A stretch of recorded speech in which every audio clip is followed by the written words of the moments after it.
Kita ke agenda ekonomi pemirsa, beberapa agenda di awal bulan ini yang patut menjadi perhatian diantaranya adalah sebagai berikut. Ada pernyataan dari FOMC yang sudah dirilis pemirsa ya, atau The Fed, Bank Sentral Amerika Serikat dini hari tadi. Kemudian ada China PMI Manufaktur, neraca perdagangan dari Korea Selatan, penjualan retail dari Hong Kong dan PMI Manufaktur Indonesia, serta PMI Manufaktur Vietnam dan neraca perdagangan dari Australia. Kemudian dari emiten pemirsa ada pembayaran dividen tunai dari RMKE, kemudian juga TCPI, CRSN, pembayaran dividen tunai dari film dan beberapa saham lain seperti MHKI dan juga Cita. Dari update Bursa Asia pemirsa, apakah mencerminkan penguatan yang terjadi pada Bursa Wall Street semalam? Kita lihat sebagai berikut. Ada Nikkei Jepang justru turun pemirsa cukup dalam ya pagi hari ini 2,71%, Straits Times turun 0,26%, Kospi Korea naik 0,21% dan Hang Seng Hong Kong juga turun 0,1%. Mayoritas justru beranomali dengan penutupan Bursa Wall Street bergerak di teritori negatif.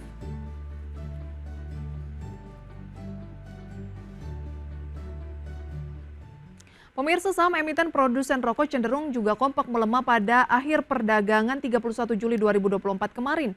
Pelemahan tersebut terjadi pemirsa usai disahkannya larangan penjualan rokok secara eceran per batang oleh pemerintah.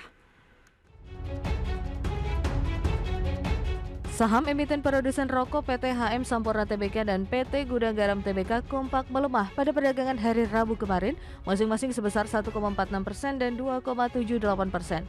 Sementara itu, saham PT Wismilak Inti Makmur Tbk menurun lebih dalam, yakni 11,31%. Adapun saham PT Indonesian Tobacco Tbk cenderung stagnan pada perdagangan kemarin. Pergerakan negatif harga saham emiten produsen rokok masih dipengaruhi oleh sentimen rencana penaikan tarif cukai hasil tembakau atau CHT pada tahun 2025 mendatang. Pergerakan saham emiten produsen rokok juga diterpa regulasi larangan penjualan rokok eceran. Ketentuan tersebut tercantum dalam Peraturan Pemerintah Nomor 28 Tahun 2024 tentang Peraturan Pelaksanaan Undang-Undang Nomor 17 Tahun 2023 tentang Kesehatan. Aturan turunan tersebut pun telah berlaku setelah ditandatangani oleh Presiden Joko Widodo. Larangan yang tersurat pada pasal 434 ayat 1 huruf C tersebut menyatakan setiap orang dilarang menjual produk tembakau dan rokok elektronik secara eceran satuan per batang, kecuali bagi produk tembakau berupa cerutu dan rokok elektronik. Berbagai sumber IDX Channel. Kita akan membahas pemirsa terkait dampak dari larangan ya penjualan rokok eceran ini terhadap saham-saham rokok yang kemarin juga sudah kompak mengalami pelemahan bersama dengan Pak William Suryawijaya, CEO dari Yugen Sekuritas. Pak William, apa kabar? Baik, selamat pagi. Selamat pagi, terima kasih sudah join pada pagi hari ini Pak William. Banyak sentimen, tapi kita mau ke sentimen dari dalam negeri terlebih dahulu terkait dengan PP yang sudah ditandatangani oleh Presiden Jokowi di 2 hari yang lalu dan kemarin langsung direspon negatif oleh emiten-emiten rokok. Nah, bagaimana sebenarnya tanggapan Anda? Apakah ini hanya sentimen sesaat saja atau memang jangka menengah panjang ini akan berpengaruh ke penjualan yang cukup drastis dari perusahaan rokok? Ya, kalau kita melihat dari kebijakan, memang sebenarnya ada plus minus ya. Kita tahu bahwa penjualan secara eceran mungkin itu yang lebih dibatasi karena kita melihat memang rokok ini kan sangat berkaitan dengan kesehatan juga, dan itu akan cukup memberikan sentimen yang positif harusnya kalau kita lihat dari sisi kesehatan. Namun kalau kita melihat dari sisi penjualan, harusnya itu cukup memberikan pengaruh. Karena kita tahu bahwa mungkin di masyarakat kita masih lebih banyak orang yang membeli rokok secara eceran dibandingkan kalau belinya secara langsung per box ya. Dalam artian dalam satu kotak. Jadi itu yang kita lihat untuk emiten rokok ini. Namun kalau melihat dari sisi pergerakan sahamnya, kalau secara teknikal harusnya masih cukup positif ya, dengan penurunan yang cukup tekanan yang terjadi kemarin, tentu kembalikan mungkin dalam jangka waktu pendek masih terlihat. Meskipun turun untuk Gudang Garam, kita lihat kan pelemahannya kemarin itu sekitar 2,78% dan dalam 1 minggu terakhir ini sudah turun 5%. Yang paling dalam kayaknya adalah Wismilak atau WIM begitu ya, yang turunnya kemarin saja itu mencapai 11%, dalam 1 minggu sudah 12,5%. Dan mungkin saya ingin mengecek juga HMSP atau Sampurna Pak William yang kemarin turun 1,46%, tapi dalam 1 minggu memang masih hijau 0,75%. Anda bilang bahwa ini sebenarnya mengindikasikan masih bisa ada pembalikan arah begitu ya. Apa yang akan men-trigger pembalikan arah ini, Pak? Sebenarnya kalau kita melihat penurunan dibandingkan dengan sentimen, kita lihat bahwa cukai juga akan dinaikkan untuk tahun depan.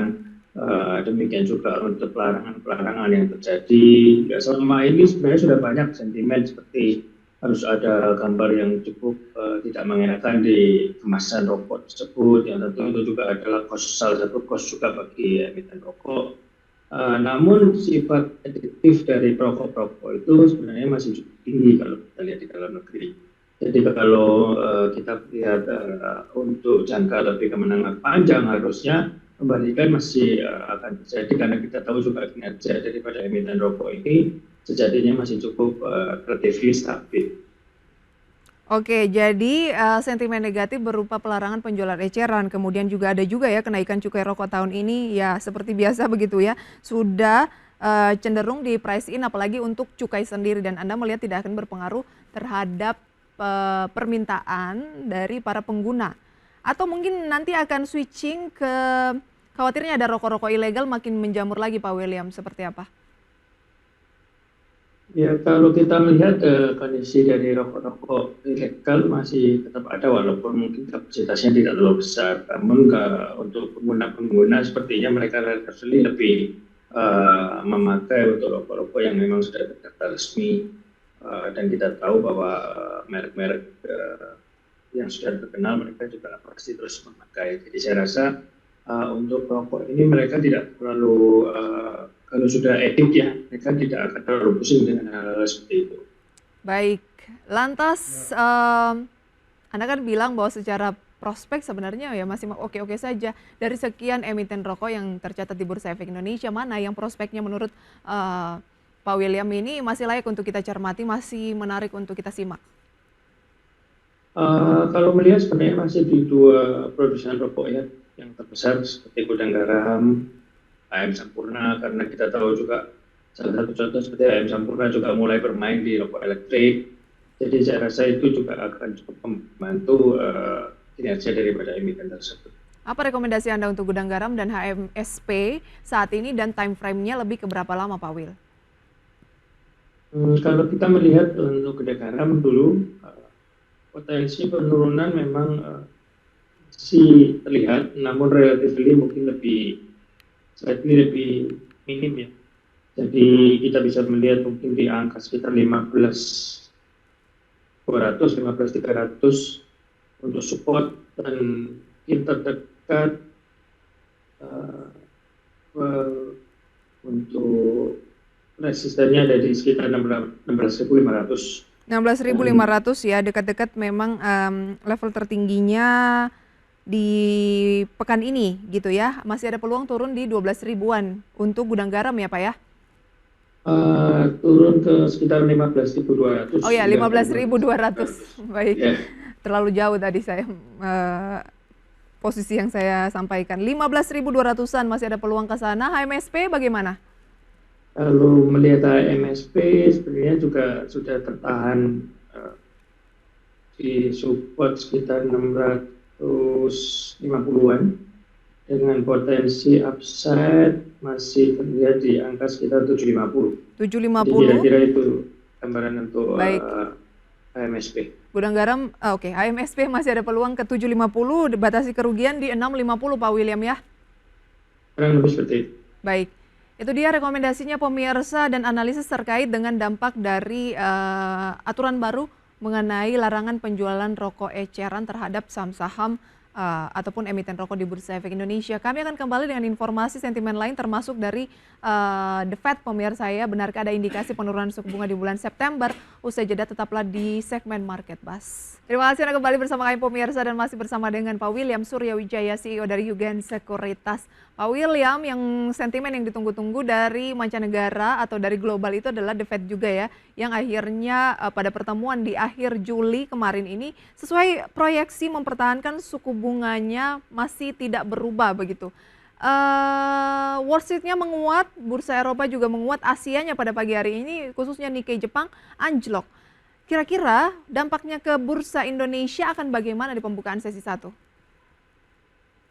Kalau kita melihat ya, memang kebijakan dari The Fed juga tidak akan terubah. Ya.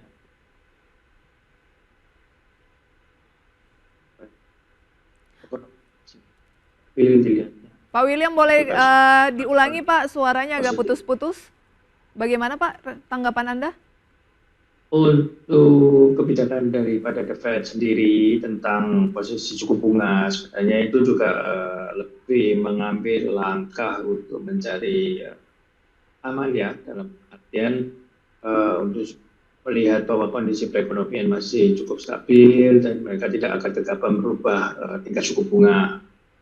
Sedangkan kalau kita lihat pengaruh, memang kita lihat hanya mungkin yang agak sedikit tertekan atau beberapa bursa saham lain di regional cenderung fluktuatif, dalam artian tidak beragam, tidak ada yang turun dan masih ada yang naik. Sedangkan kalau kita lihat untuk dampak ke IHSG, harusnya sih kalau kita melihat IHSG tidak akan terjadi penurunannya cukup signifikan. Apalagi kalau kita lihat di pembukaan hari ini, mungkin kalaupun terlihat tekanan rasanya akan jauh lebih terbatas dibandingkan kejadian yang sudah terjadi beberapa waktu lalu. Baik, informasi lanjutan dari pertemuan The Fed ini adalah banyak pengamat yang menilai ada indikasi bahwa The Fed akan menurunkan suku bunga nanti di bulan September. Mungkin pemotongan sebesar 25 basis poin. Pak William melihatnya bagaimana? Benarkah kalau ada peluang tersebut, langkah apa yang harus kita lakukan untuk saat ini? Sebenarnya kalau kita melihat, mungkin kalau kita lebih bandingkan ke IHSG, mungkin kita harusnya lebih concern ke sentimen-sentimen dalam negeri ya, meskipun sentimen luar negeri tersebut pasti akan memberikan pengaruh sedikit banyak. Hanya saja untuk penurunan mungkin kalau kita bicara September apakah akan diturunkan, relatively kemungkinannya masih tidak terlalu besar saya lihat, karena kondisi Amerika sendiri melihat daripada Dow Jones sendiri masih cukup relatif kuat, bertahan di angka 40.000 lebih, dan bahkan sudah ada respon positif dengan kenaikan Dow Jones. Mungkin itu mereka akan lebih melihat. Baik, Anda tidak melihat akan ada dampak signifikan dari keputusan The Fed ini terhadap bursa saham Indonesia, dan bursa saham Indonesia akan lebih banyak mencermati sentimen-sentimen domestik begitu ya. Oke.